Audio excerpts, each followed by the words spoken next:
Hi guys, before I get into this video, I just want to give a quick shout out to Gregory LaPerche. This is the reason why I'm doing this video, is specifically because Greg requested me to review Mistborn, or The Final Empire. Greg is a massive fan of Brandon Sanderson. That's probably an understatement. He is obsessed with the guy.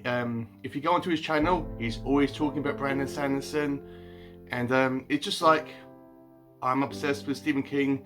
Greg is obsessed with Brandon Sanderson.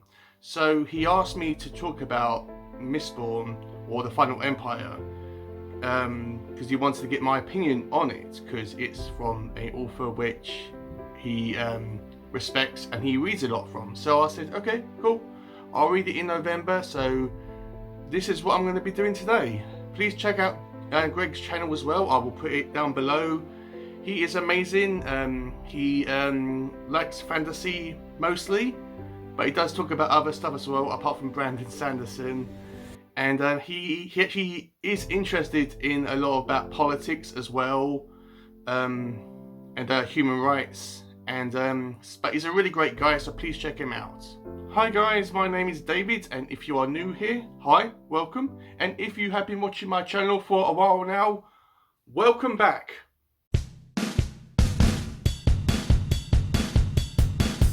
So the novel that I will be reviewing today is Mistborn, or The Final Empire. The title kind of differs from country to country, but for this video I will simply call it as The Final Empire.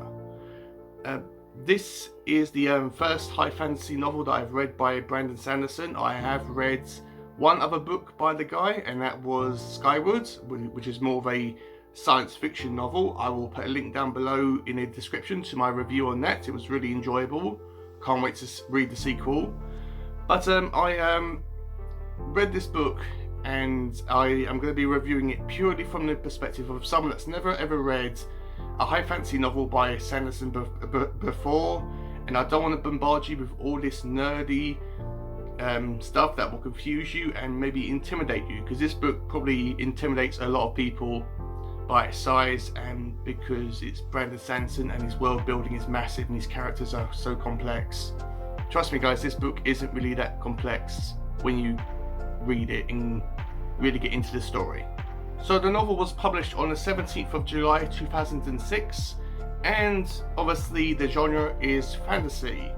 It's more of a high fantasy novel, but it does have like elements and touches of YA fantasy, but I wouldn't classify this novel as YA. I would more consider it as a adult high fantasy novel. And as always, this is going to be a spoiler-free video. I'm not going to spoil anything about this story whatsoever, because I know Brandon Sanderson is getting some traction now.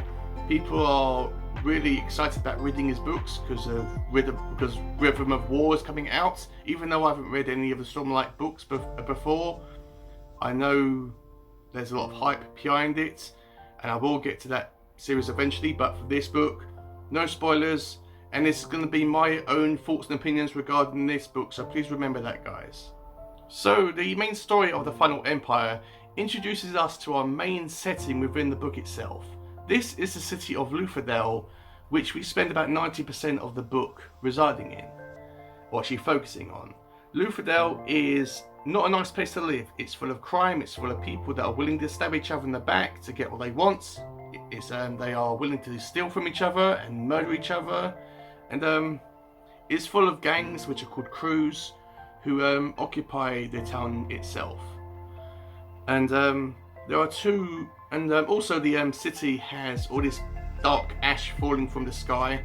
I'm not sure why. It's a strange weather phenomenon, and this results in the whole city being dirty all the time.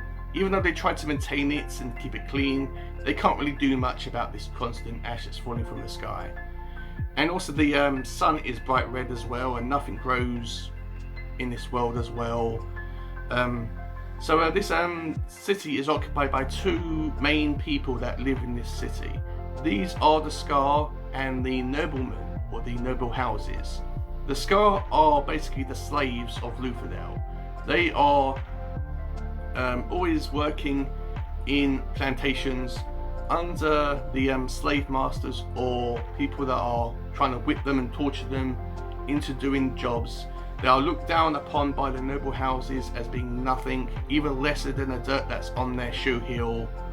And there is no reason why they actually see the scars lesser.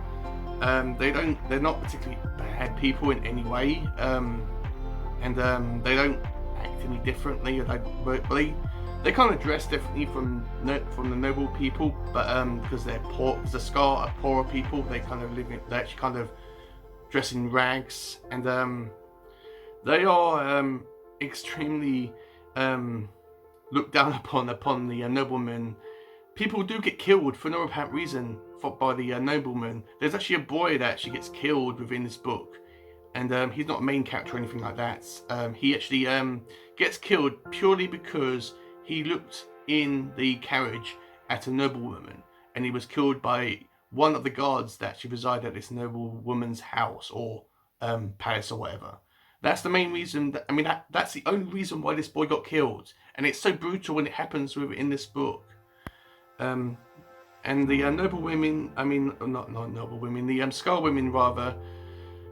If a nobleman sees a Scar woman that he's attracted to, he will take that woman to his bedroom, have sex with her, and then straight afterwards he will kill them. Whether he will do it or whether he will get his guards, people to do it, they will kill this woman straight after. The reason why they do this is because they don't want the risk of this Scar woman bearing this nobleman's child and upsetting the balance of stuff, or things rather. So it's very brutal, and the Scar don't really. They can't put up with it. They say, well, what can we do about against the final empire and against all these noblemen? We're kind of powerless, and they have families, they have jobs, and everyone in this world or city are human beings. They are referred to within the book as being human beings and mankind, and so they are like you and me. They are human beings, so they're not aliens or anything like that. So the main character is actually introduced to us. Sorry, I'm just looking at the time. The main character is called Vin. Vin is a teenage girl, or about 16 or 17. I can't remember which one. I'm pretty sure 17. She is a street urchin, and she is in a crew of men, all men. I'm pretty sure she's the only woman there, or the only female there, and she has the ability to actually soothe people's emotions. This ability, I'm not sure if this is proper term is within the book itself, or whether she names her ability, but the ability that she has at the start is called luck. This gives her the ability to, as I said, soothe people's emotions and make them do stuff that they wouldn't want to do or strongly don't want to actually do. And she does this for the crew's benefit, and they're not mean or horrible to her in any way, but she kind of keeps to herself in a corner or in the shadows away from the main crew. They don't hurt her or anything like that. She just wants to keep to herself. We find out that Vin has she had a brother called Ren. Ren, at the start of the novel, ran away and abandoned Vin. He said basically to her that one day he would betray her, and then basically everyone will betray her within her life at some point, and she shouldn't trust anyone, and basically that's what life is all about. And trust is kind of a massive issue for Vin. And so while the story actually progresses, we find out that there's a man called Kel, or Kelsa. He's called Kel within the book, and I'll refer to him as Kel. Kel is a survivor from a mine called the Pits of Hafsin, and he's the only person to survive. Hafsin is kind of like a mine, I think, where people are sent as a punishment to mine all this rock and jewels or whatever until basically they're dead. But Kel was the only person to survive this, and he has been given the name of the survivor of Hafsin. And he's kind of looked upon as a legend and as a myth and as basically a head-ass warrior. And him and his friend called Docson or Doc take an interest in Vin. They say, right, she has a power. I want to have a talk with her and try to get her onto my crew. Because we find out, so Vin agrees to this, and Kel basically says to her that she has the ability of being a Mistborn. Now, let me explain. There are all these metal shards, these 8 metal shards, that when you ingest them, they aren't like massive things. They're only like tiny, and they are in these vials of liquid that when you drink them, you get the power. I'm pretty sure that's how it works. So Kel rather tells Vin that to actually drink this liquid, has all these metals in it, and she has all these different abilities. She has more than one ability, more than luck. She has another ability, and Kel tells her that there are 2 people that have this magic system within this world. One is called Mistings, who only have one ability. They can only burn one metal, and when they drink this metal, it's actually referred to as they actually burn it. This basically means that they are using this metal that they've ingested. If they are flaring the metal, I believe that's when they use it constantly throughout a long period of time, and when they extinguish it, that basically means that they have stopped using it. So Kel says to her that there are only one person. I mean, the Mistings can only use one metal, no matter what ones. No matter if they ingest them all, they can only use one metal, or one power from a certain metal. If a person can use several powers, or more than one power from metals, they are called Mistborns. Mistborns are extremely rare, even more. I mean, Mistings are rare by themselves. But Mistborns are extremely rare. So so there are 8 basic metals, which have 8 separate powers individually. There are 2 secret metals or high metals, and there is one 11th metal which can theoretically, or is supposed to kill or defeat the Lord Ruler. And they can also carry all these coins which they use to push and pull themselves and storage and actually soar through the sky. Kind of like the Force in Star Wars. I'm kind of like not really sure about how it actually works. But they use certain bigger metals to anchor themselves so they can soar through the sky. So Vin ultimately goes on to Kel's crew, and within this crew, there are, apart from Docson, we find out that there is a man called Saz, who is a kind of like a father figure towards Vin. They take her to all these balls and events because they want her to spy on all these noblemen's houses, because ultimately they want to topple the empire. They want to leave the final empire in ruins, and they want to overthrow the government so the Scar can be free to do whatever they want without being oppressed by the nobleman or the Lord Ruler. So that's their main mission. Saz is kind of like a father figure. I like Saz. He was really, really cool. There's also Marsh, who is Kel's brother. I would have liked a bit more from Marsh in this novel, but maybe he will turn up in the other books.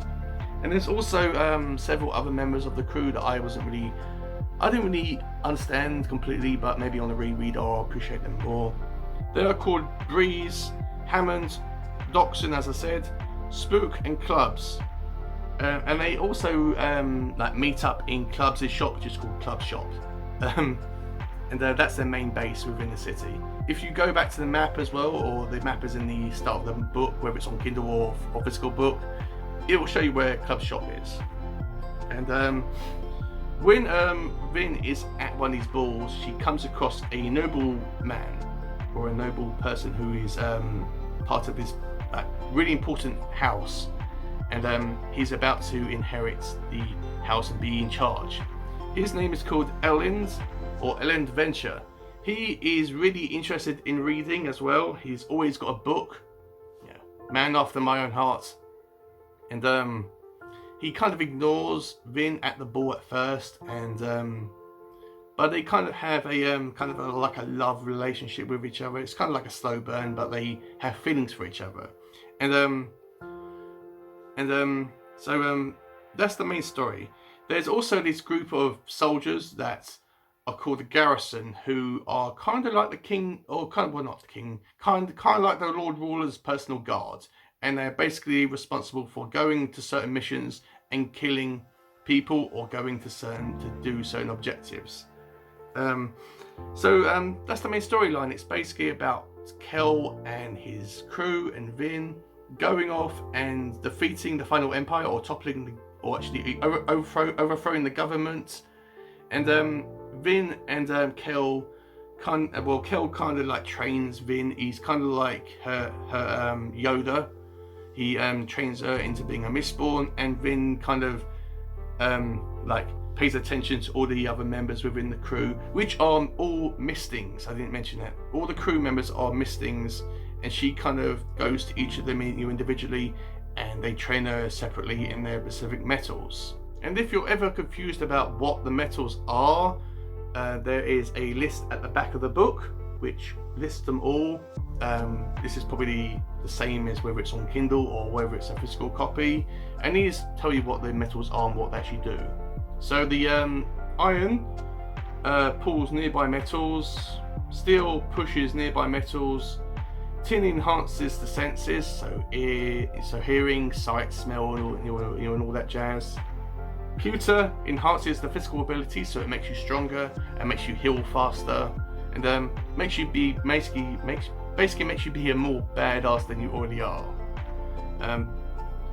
Brass soothes emotions. Zinc makes people more aggressive. It's riots emotions, so it makes people more aggressive, I would imagine. Copper hides people from, or actually disguises people from noticing that you're a Misting or a Mistborn. And bronze reveals people around you that have the Mistborn ability or Mistings and your ability. So that is the main storyline and a list of the metals and what they actually do. Hopefully I've explained myself properly. I've tried to do my best with it, and hopefully this will give you kind of like a taste and a sort of an idea of whether you would like to read this book. So now I come to the section where I say to you guys what I liked and what I disliked about this novel. First, I liked the characters in this book. Vin, Kel, and Saz are probably my highlights. If I had to choose a favourite out of them three, I would probably say Kel, because he is a badass within this book. The fighting and action in this book. This isn't a overly action-packed book, guys. So don't go thinking that there's going to be a battle within every chapter within this book. There isn't.